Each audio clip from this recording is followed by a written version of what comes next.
Thank you, friends. Thank you so much for having me and Nikhil over for this forum. I'm really very humbled and honored to be here with you today. All of you are all of a certain stature and growth and being in the YPO, and I can understand that. And I'm feeling a little insecure about it, but it's good. uh, uh, to answer your question, how did I think of my title? I did it my way. It came naturally to me because all my life I've done nothing but my way, right or wrong. I've always done it my way, and that was the natural thing. Manju is the author of my book. She's here today, and she has been very patient with me for 4 years, and we took 4 years to write this book. But this title just came off my back, and I just sat with her. I said, "You know what?" She said, "You know, you've done everything your way all your life." Did you look at any other options? No. Okay. I didn't think of anything else. I just thought this is my way. And the words of the song that you must have heard of Frank Sinatra are exactly appropriate to exactly what I did. Yeah. So it just fitted in like a teeth. So it just happened. So can we know a little about your way? Where were you born? I know you were born in Pakistan, then you became a refugee. Can you let us know a bit about your history? I was born in undivided India.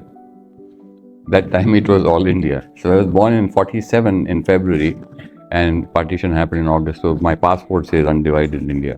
So I was born in Karachi in 47, and after partition we moved to Bombay. And since then I've been brought up, educated, everything in Bombay. And I was there till 2000. 2000 I moved to Dubai. So can we just hold that a bit? So when you moved, did you come from a rich family in Pakistan? Did they lose all the assets over there? Well, I wouldn't say rich. My father and my second father, my uncle, who's not a relative but a friend. What's a second father? I read that in the book. Yeah. I didn't get the concept, second father. The second father, I'll tell you, it's a very funny story. I had two fathers and two mothers. My father and Mr. I.J. Balla, whose name is nothing to do with our name, were friends from school. And they did their schooling together, their college together. They started their business called Eastern Life Insurance Company together in Pakistan, Karachi. As partners. In Pakistan. Very well till partition happened. And then we moved to Bombay. They moved together with my mother and his wife and started the company again in India. What was it called? Eastern Insurance. In Eastern Life Insurance Company. Yeah. And then it got nationalized, so they became government servants of the LIC. Yeah, so let's go back to Pakistan. What happened to your house over there? We left everything the way it was. Okay.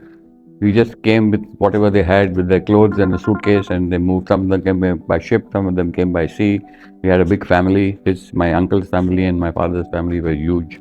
There were 5, 6 brothers, and his side was a lot. So the whole moving them one by one was a task by itself. It was quite an ordeal for them, from what I hear from my parents. And we used to live in one room in Mahim. And then I was also raised, by the way, in the Mahim. Yes, and then go out the next day looking for houses where to find a refugee. Yeah. Till they found a house in Churchgate where we got the house, and that also by force. We had to throw the Pakistanis out and take force, because those are things that they did. But these are the ordeals which you and me, I think, have never seen, but they've seen it. So. Okay. And then what happened when you were raised in Churchgate? Well, I was brought up in Churchgate. I went to Xavier's School and then Xavier's College. I did my BSc from there, and then from there I took up my mother was running a printing press. Father was at LIC, and we come from a middle class family. So your dad used to own his own insurance company? No, they got nationalized. Yeah. When they got nationalized, they became servants of the life insurance called LIC. So they were like branch managers, regional managers. They were paid employees, government servants. So why did he choose to keep working there if it got nationalized? I mean, if someone nationalized my company, I'm not going to work over there. Well, they had no choice, because that's the only thing they knew. They only knew insurance. And since the insurance companies were all nationalized, there's nothing much you could do but to join them. And they did quite well in whatever they did. So it was good. And the proximity of it was good, because the offices were just a hop, step and jump away in Churchgate. Their LIC building was maybe 5 minutes walk from there. So that worked out fine for them, and we were happy. And that's how it happened. So you went to St. Xavier's, and then? Xavier's School, Xavier's College, And then my mother ran a printing press. My father was working. And then I took up a job with SIBA. What is SIBA? SIBA is the pharmaceutical company. Okay. I got a job. That itself is the story. If you want, should I narrate that? How I got that job? Sure. I was the third class BSc graduate. I copied and passed. Okay. I got 39.5% and just passed. I copied in my Copied final. from your friend. No, I copied. Okay. And I Wasn't passed. there You know, teacher there in the copying same is not building? easy. It's difficult. Yeah. You know, you don't think if you copy, you'll get first class. No? But I copied.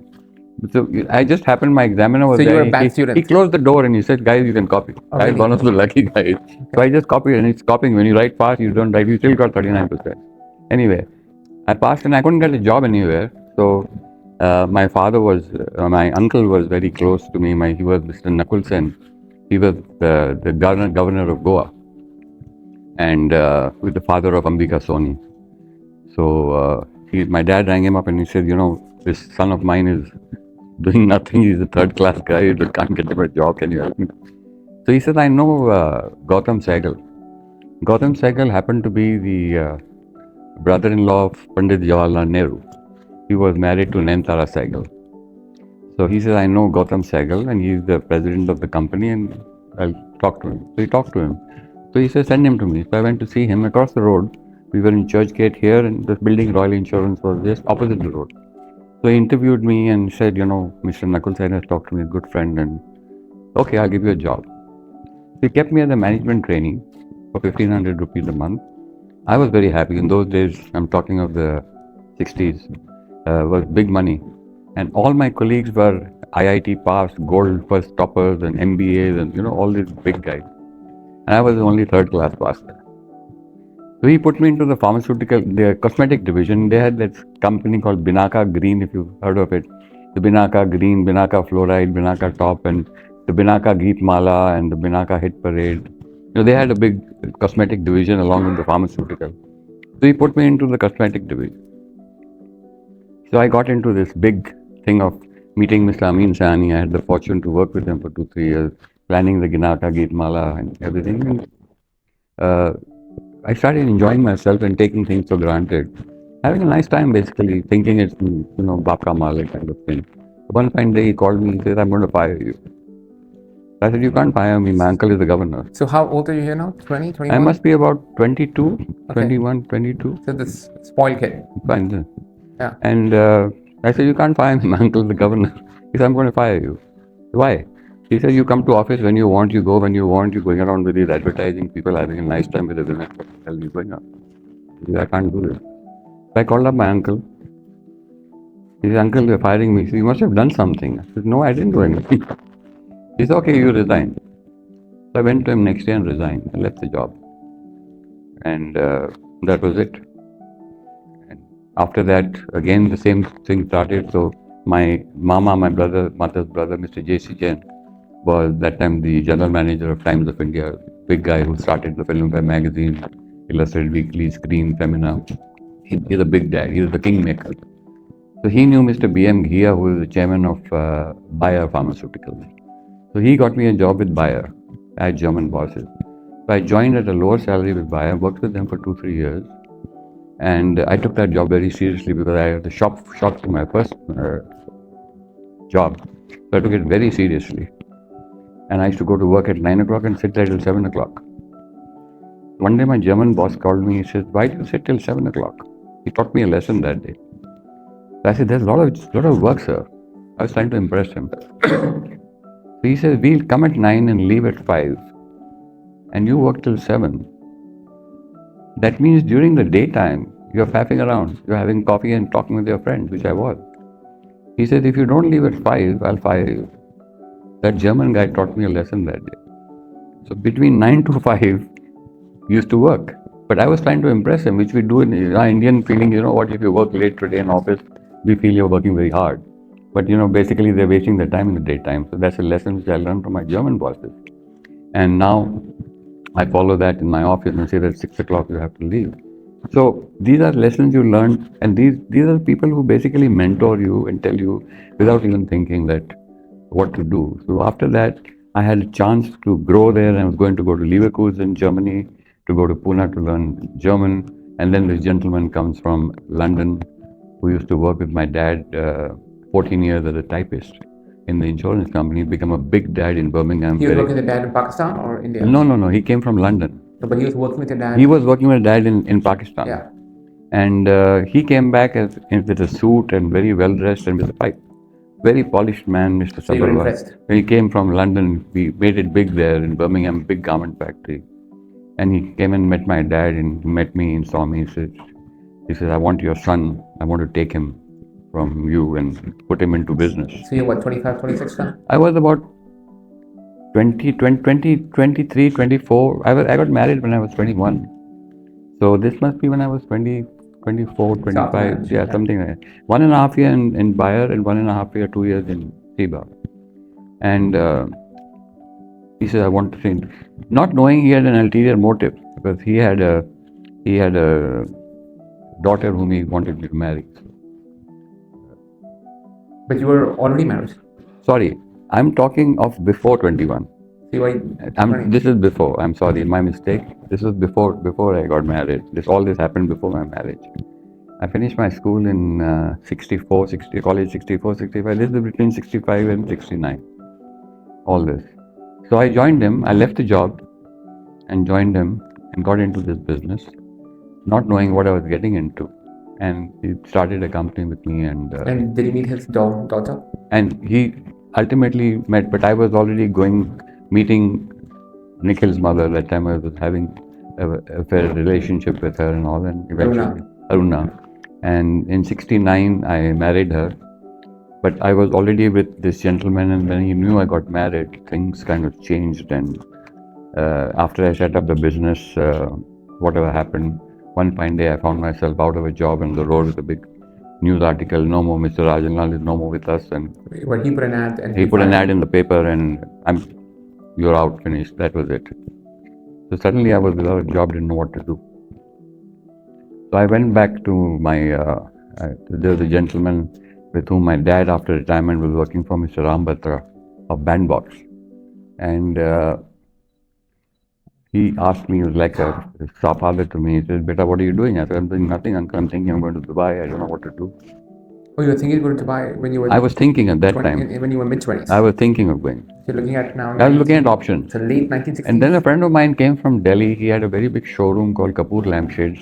A lot of people must have heard about Kapoor Lampshades. It's the largest company for chandeliers and lights in Bombay and Delhi and Madras, Bangalore.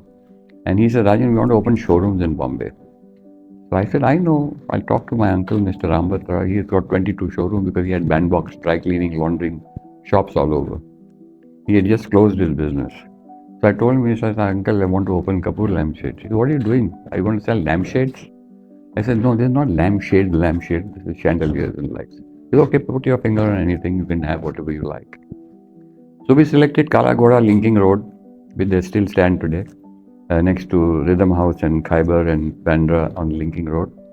Those showrooms are still there, and we started that business and got tied to it. So we started that, and that happened. And did you have a stake in that business? Sorry? Did you have a stake? Did you own a part of it? I'm coming to that. Yeah. So when Mr.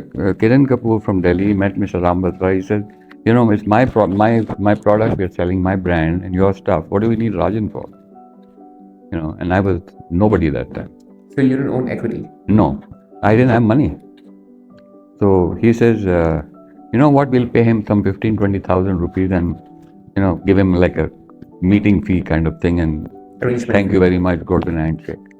So when Mr. Ram Batra met him and he heard this, he got up and walked out.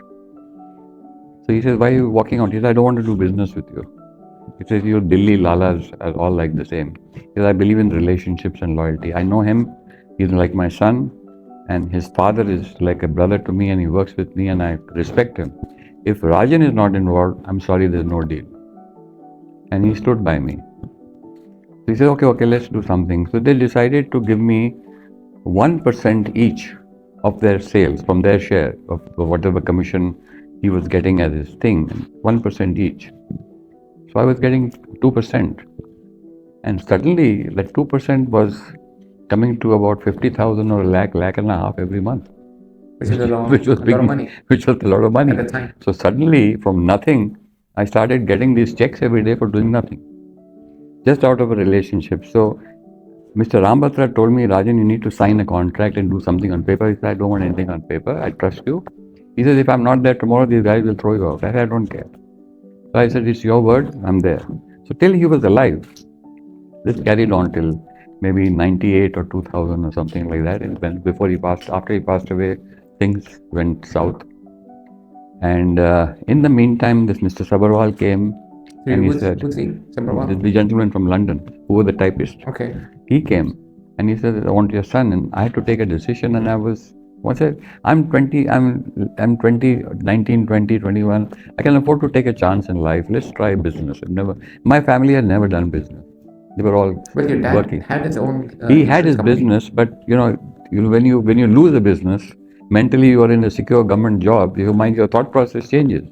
So they say it's better you have a job. CBA is good, buyer is good. You got a good future, everything, and stay with it. Just you're doing good. I said no. Let's take a chance. Let's take a leap of faith. So I took a leap of faith and I left the company. I resigned from there without telling my parents, and I joined this gentleman. Now, what did I join him for? I joined him to start something which I'd never heard of before. It's something called interlining, if you know what I mean. It was, the buckram which we have in our collars. It's the manufacturing of interlining in those days, which we had. And I said, are we going to make money out of selling 20 centimeters of interlining? He said, you don't know what it is. So we had an American collaboration and we started making interlining. I went abroad for training, got the recipe, know-how and everything, and started making interlining. That did very well for us. We used to process the goods in Madura coats and sell the interlining and to all the garment exporters. The garment business was just about booming that time. The exports from India for the garments at that time was only 4 crores at that time, which now is of course thousands of crores. So I got to know all the garment exporters and everything and started supplying this interlining. There was only one person who was making this interlining in the whole country, and that was Bombay Dyeing. Bombay Dyeing was the only company which made that buckram, which was the quality. So we competed with them, brought in new technology of top fuse collars. When I say top fuse collar, now everybody that is wearing a collar on their shirt, if you put your hand on the collar, it's fused to the fabric. It's not sewn onto the fabric. So when you used to sew on the fabric, after wash they used to bubble or turn. You've seen Indian shirts, how they were, after one wash, they were gone. So we brought in this technology of fusing the collar, lining to the collar, and that's the technology which we all have today, which we all wear. So we brought this technology and I knew it. So we started that. And then after that, after I got thrown out from that business, I again back to square one. And I said what to do. So I went to one of my friends, customers, Mr. Kiku Samthani, I remember. And he said, what are you doing? He said, I don't know what to do. He said, why don't you start this business? I said, I don't have money. So he opened his drawer, took out a 10,000 rupee tapi and he put it on the table. He said, take this money and start this business, buy the fabric, process it and supply it to me. So I said, okay. So I said, what's the company? So he sat down and wrote the name, write Inter Trim Lining. So I said, what is that? He said, interlining is the product and trim is the trim of the garment. So he said, call it ITL. So we started ITL, which was the company which lasted with me from the time I started in 68, 69, right up to 2000 or something. And that became, I made the product, everything, and that became the biggest selling, and it became an empire actually. I had 5 offices all over, and we were supplying to all garment exporters, and the margins were very good. So just in the interest of time, can we change tracks a bit? Can we talk a bit about how Nick was born, how you met Nick's mom? Sorry? How did you meet Nick's mom? I met Nick's mom. She's from Kanpur. She came to Bombay, Nirmala Niketan, which is the ladies' college near Churchgate, near Marine Lines. And I was working in Siba, and there was a friend of mine who was there, and she said, I must introduce you to this nice girl who's come from Kanpur, and she's a friend of mine. Meet Aruna Grover. So I met her, and she was very slim, beautiful looking, Sharmila Tagore look, you know what I'm saying? Yeah. My mom's from the exact opposite family, because she's from a military family. All of my uncles died in the India-Pakistan war, India-China war. They were like fighter pilots and stuff like that. So she comes from a very strict disciplinary family. Yeah. So she was from a different background and everything, and her uncles were from the Modella Woolens and all that. Remember that? So I met her there and went out with her a couple of times, and in 6 months' time, I was only 19 and 21, and she said, "Listen, either get married to me or I'm I'm engaged." I mean, Yeah, I think She we was all engaged go. to somebody else. she was engaged to somebody else. He said, get married or else. Yeah, I think all the girls feel the same within 6 months. And then you have your ego. No, no, no. How can you get married to somebody else? I'm not going to leave I you. think Hafiz is closer at 6 months time. So I said, no. They're 21. So I went to my parents and they said, I want to get married. Are you mad? You just started your life, nothing happening. We get married. No, no, I want to get married. But I think it's important to note over here that one of the reasons I think Dad did get married was that the only way to get out of the house for him at the time was for him to get married. Why? Because he was living with his parents, right? He didn't have his own house. It's very difficult in India to move to another house. Yeah, but in those days you get married and your wife moves with you. No, no, I didn't have a great relationship with my father. Let me tell you that after I. My father and me were always at loggerheads and things were not great, and I was suffocating in that house because 2 fathers, 2 mothers, and 2 But grandmothers. that's a strange house, right? Why would someone live with his best man, with his best friend? I mean, I've got a lot of best friends. I can't live with them. You move from Pakistan, you have, Yeah. this thing of finding a new place. And this house was a very large house. I remember it as a kid. It's a huge very, house. very huge house. In Bombay, like 6-bedroom house, huge hall. I mean, you don't get that. Okay. So I think must have been a reason also. We don't know Okay. exactly, but must have been a reason. So then when you got married, But they said if you get married, we'll get you. And fortunately, from my mother's side, my grandmother and my grandfather were living just a building away on the ground floor there next door.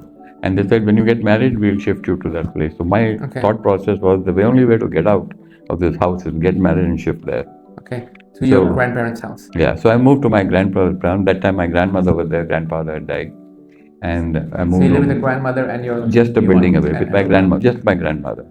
What's important to note also is like he made, even though my grandfather was from a government thing, but my grandmother is Jewish, and because my grandfather and my grandmother ran away from their homes way in the 1920s, and they basically got married from separate castes, Jewish and Punjabi. So my dad is actually, when the mother But is she Jewish, converted, right? She converted. She Yeah. converted it completely into. Yeah. This is in the Hindu- 1940s when they met in Karachi. Yeah. So that's interesting to note because she's from a business family, and not a business family, but she was a founder of a printing press. So a lot of his acumen of business, in my opinion, comes from the grandmother, because she was excellent with money, and dad is excellent with money. From the My from grandmother. the dad's mom. From my grandmother. Not my father. From your My mom's mother. mom. Yeah. My mother was Jewish, Mom's- Jewish. mom's Yeah. side, She was yeah. very good, very efficient Very good with with money. And Jews are known for, how to make money. So I think that's part of my blood. So the money part and making money part came from my mother, and the living life king size came from my father as a You're Punjabi. reaching 6:30. So can we know how did you end up now in Dubai? Maybe you can skip a few. My coming to Years. Dubai is basically out of frustration. I had a great business going in Dubai. I was doing very well, 5 offices. So which year is this on? I moved in 2000, but in 97, my 50th birthday, 1 week before, I had a massive income tax raid. Massive, all of my offices. in India. In India, massive income tax rate.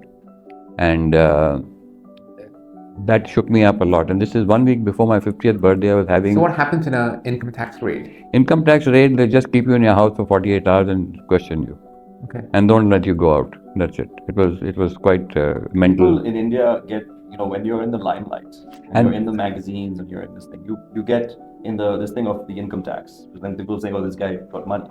And they're always, going after people who are in the limelight. This has been happening. If you talk to many people, they get raided quite a bit.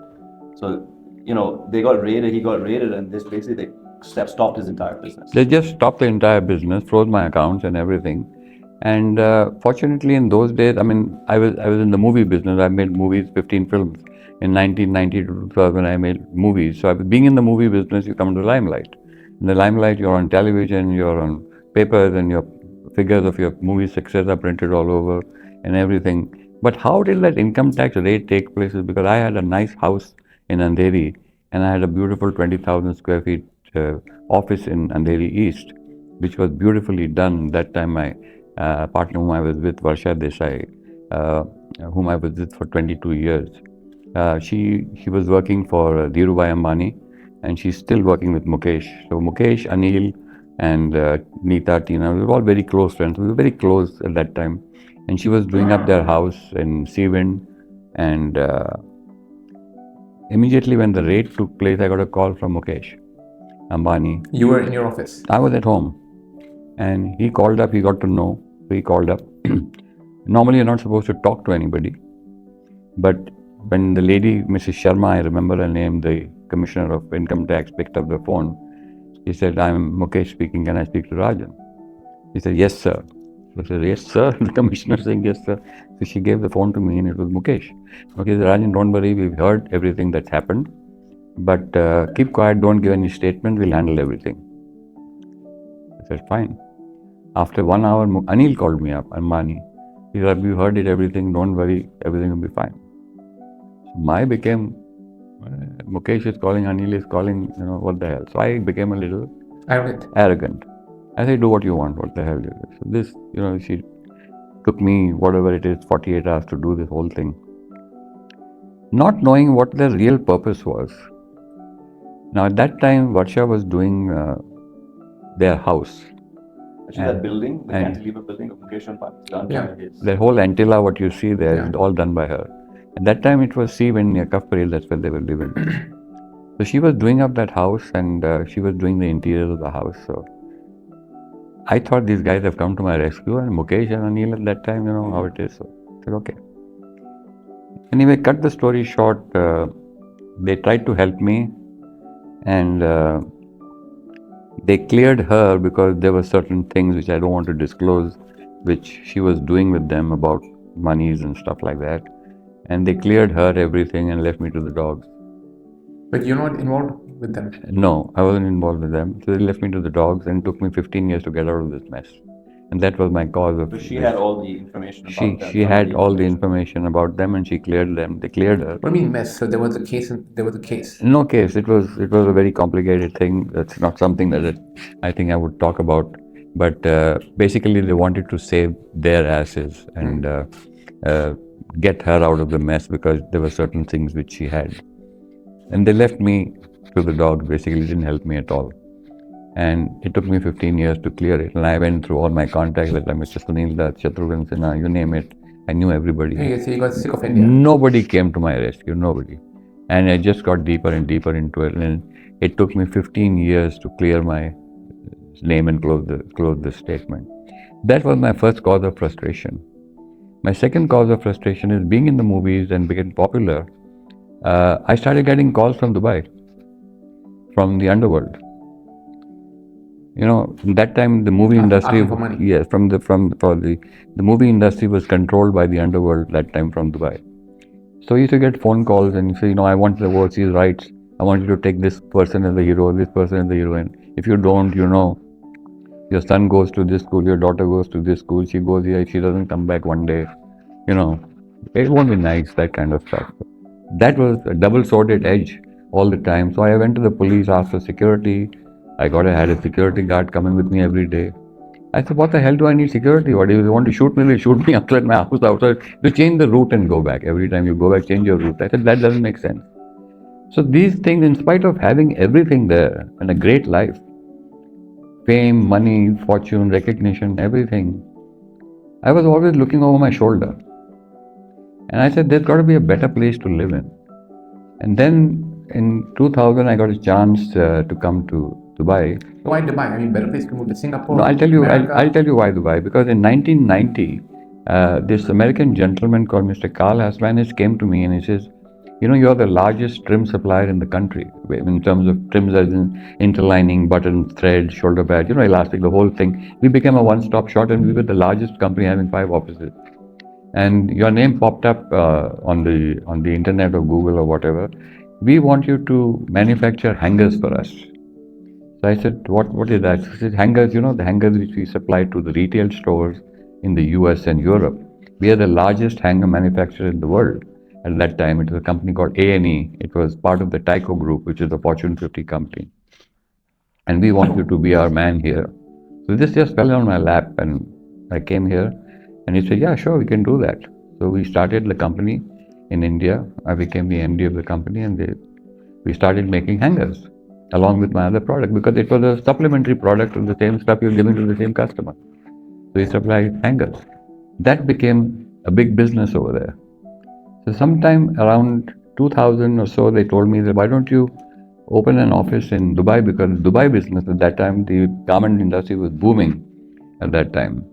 And why don't you supply? So I appointed an agent here, one Mr. Sunil Jetwani of the Glolex Group.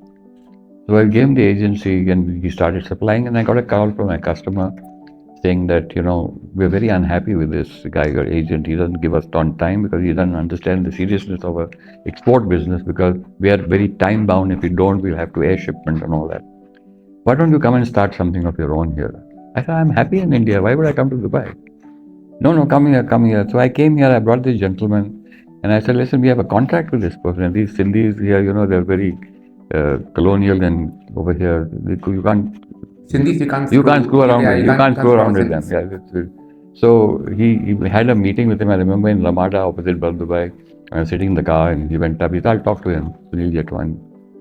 So he told him up and told him, we'd like to discontinue with you because you're not happy with the service. He said, you can't do that. I'm big dad here, You can't, I'll take you to court and shit like that. So he said, we're a Tyco 50 company. My barrage of lawyers will eat you up over here. You don't know what you're dealing with. So he strong-armed him a bit and he calmed down. He said, okay, as long as you take my stock away or whatever. He said, we'll do everything. So can we change tracks a bit? So we just had a forum actually, and in a forum we do a life audit. Yeah. So can I know a little bit about your life audit? And the most important thing we looked at it was how are relationships. So how is, let's say, your relationship with your father? Can we talk a little bit about that? With your sibling? Because there's a lot of research done now that to have a long happy life. Let's get the Dubai story shorter. You asked me how you came to Dubai. I was getting to that, but you want to get back to that. That's just fine by me. Time. Yeah. So my relationship with my father was terrible. I had a very, very bad relationship with him. We couldn't see eye to eye. We never talked to each other, and it was not a father and son relationship actually. We nothing but But I read a lot, and they say the only unconditional love is from the parent to the child, one way, not from the child to the parent. So typically, a father. I'm a father. The love for the children is without any conditions. It's unconditional. I can believe that. I know I'm a father. I know that. I know that. And your grandfather. But as a child, like I told you always, I was a rebel, and I always you must know how to deal with your children. I mean, with some you have to be mild and pamper them. With some you can deal with harshness. I was only dealt with harshness, so I became absolutely the opposite of what he wanted me to be. But my real father was my uncle, whom I could go and talk to. So he's the one who really brought me up. His wife, Bhabiji, brought me up. My mother and father were too busy with their own life of socializing, filmy parties, races and gambling, and they had a different social life completely. I had very little time. And Nick, can we change track to you? How was your relationship? I mean, I didn't have a dad for most of my life. I think all the way till I was in college. My mom. So you didn't see your dad? I mean, I saw him at my birthdays, Diwali. He was like the Santa Claus in my life that came with gifts and stuff like that. We really didn't have a relationship. It was really after in college that we started to build a relationship. That was really where I got to know my dad. But you were in the US, he was in Dubai. Yeah, when we were in the US, we were that was the only time we would actually talk more, because that's the time when we had phone conversations. And that's the time when I started to think about who my dad really was. And that was something that was not really front in mind while the time I was growing up. I never thought about the fact that I didn't have a dad. I was like, yeah, whatever, my mom was very good. So it's only when I got to the age of college that I started to think about who my dad is, and am I as like my dad, am I not like my dad? Those are the questions that started to come only when I was in my 18, 19. My brother, growing up had a difficult childhood, and he, didn't have, I grew up just not respecting him. and he made great life very difficult for my mother. He's your elder brother. He's my elder brother by 7 years. Okay, it's a big gap. It's a huge gap. So because he made my life and my mother's life so difficult, I always had things against him, and I never let it go till today. I still till today our relationship is extremely volatile, and it's very unfortunate that my sibling relationship has been terrible from day one. Yeah, really bad. All my fault. You see, when you leave your marital home in 1980, when he was very small, I just about 2, 3 years, and he was 6, 7 years, and I left my marital home, I'm responsible for that. And you see, when takes impulsive steps at that age, and you leave your marital home for whatever reasons, for another person or whatever, you don't think of the consequences.